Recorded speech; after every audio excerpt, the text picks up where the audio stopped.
et fort, l'auteur de toute existence humaine, animale et végétale, le Père de tous les esprits.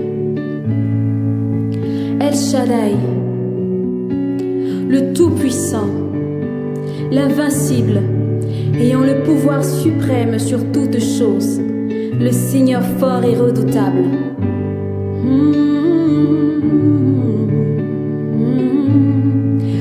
Adonai, il est le Seigneur éternel, maître des temps et des circonstances. Yahweh, il est l'alpha et l'oméga de tout ce qui est, car il s'appelle Je suis, et il est présent pour ceux qui l'invoquent. Il est celui qui pourvoit au-delà de toute attente. Il est Yahweh Jireh. Il guérit toute maladie du corps et de l'âme. Son intervention surpasse toute science médicale, chirurgicale et psychologique. Il est Yahweh Rapha, le défenseur du droit du pauvre et du faible. Il se dresse comme une bannière pour relever la tête de l'âme déçue. Il est Yahweh Nissi. Alors que l'odeur du cramoisi de nos péchés nous empêchait d'entrer dans sa présence, il nous a sanctifiés par son propre sang, nous donnons ainsi un libre accès dans son sanctuaire. Il est Yahweh Kodesh. Et face à l'adversité des vents orageux qui s'opposent à notre avancée, il est l'imperturbable paix qui maintient nos cœurs dans le calme et l'assurance d'une fin heureuse à ses côtés. Il est Yahweh Shalom. Il est Yahweh Tikenu. C'est lui seul qui nous justifie face aux accusations mensongères qui veulent salir notre intégrité morale. Il nous appelle chacun par notre nom et nous conduit près des verts pâturages. Connu sous le nom du bon berger de nos âmes, il nous châtie par son bâton et sa houlette nous console. Il est Yahweh Roi. Il est omnipotent et omniprésent. Il agit de loin comme de près, même si tu es au nord et moi au sud. Par son esprit nous ne formons qu'un, car Yahweh Shama est ici. Et dans les combats les plus coriaces, il combat pour nous comme étant le chef suprême de l'armée de Yahweh. Quand il commande une chose, l'accomplissement est plus qu'une évidence. Le vainqueur des nations, il est Yahweh Sabaoth. Son nom et son trône sont les plus élevés qui puissent exister depuis toute éternité. Il est El Elyon. Il voit même la plus petite fourmi noire, cachée sous le plus gros caillou dans la nuit la plus obscure. Et toutes les pensées des hommes sont comme un livre ouvert devant lui. Rien n'échappe à son œil omniprésent.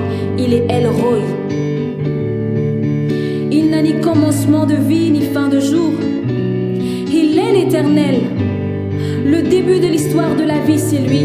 Et la fin n'arrivera que par lui seul. Il est El Olam.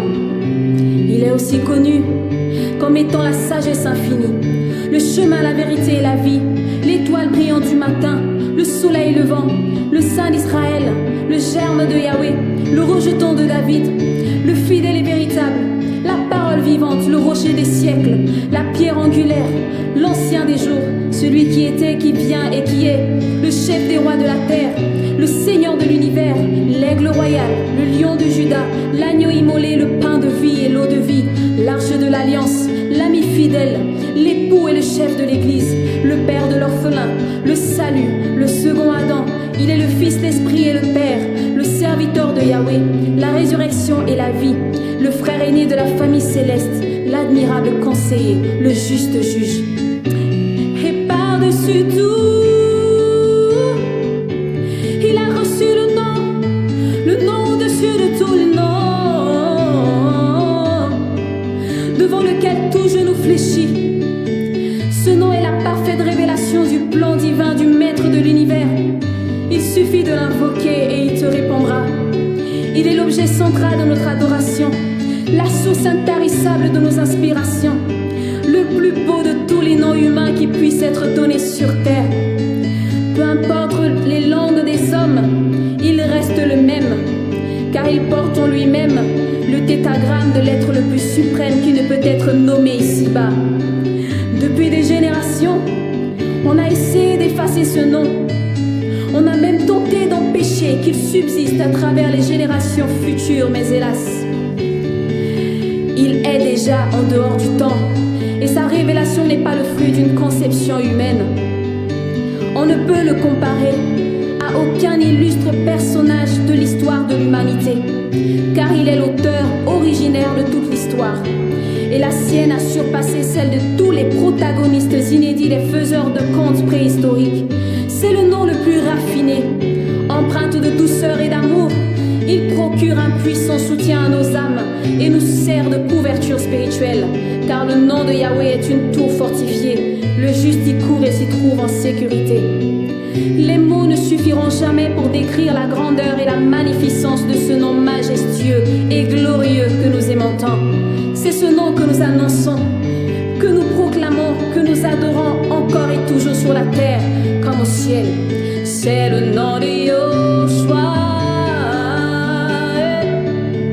Le nom, c'est le nom de Yoshua.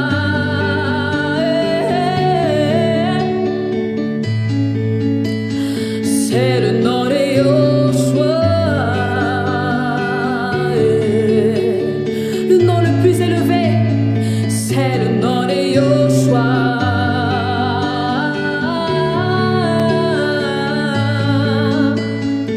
C'est le nom.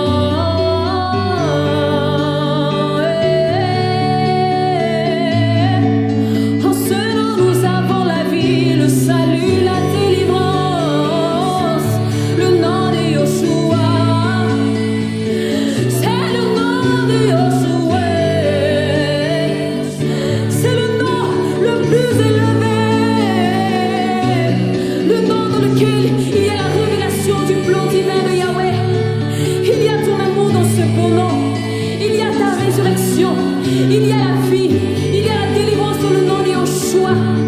C'est le nom que nous voulons adorer. C'est le nom de Yoshua. Le nom de Yoshua.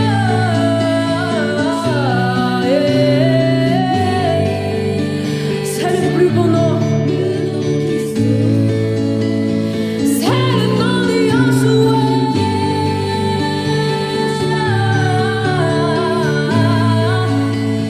Seigneur, dans le ciel et sur la terre, les anges et les hommes proclament ce beau nom.